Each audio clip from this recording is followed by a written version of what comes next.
शिरोली मंडळातील रेती घाटावर रेती चोरी।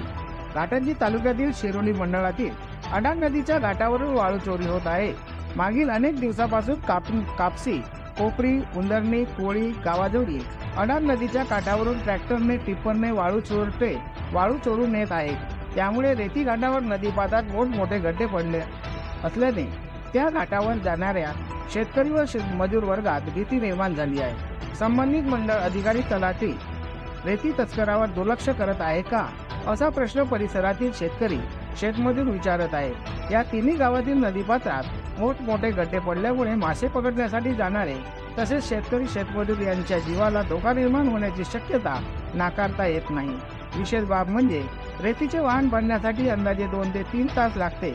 इतक्या वेळेस व वाहन भरून शहरात येण्यासाठी कमीत कमी 4 तासाचा वेळ लागतो। तरी पण रेती तस्करी होणे म्हणजे संबंधित मंडळ अधिकारी व तलाठी यांच्या कार्यक्षमतेवर प्रश्नचिन्ह निर्माण करणारी बाब आहे। कोळी गावात जवळी अडाण नदीच्या पुलावरून पाहिले तर रेती चोरून नेल्याने नदीपात्रात मोठे खड्डे दिसून येत आहेत। रेतीची चोरी होत असल्याने शासनाचा भरपूर महसूल बुडत आहे, लाखोचे नुकसान होत आहे।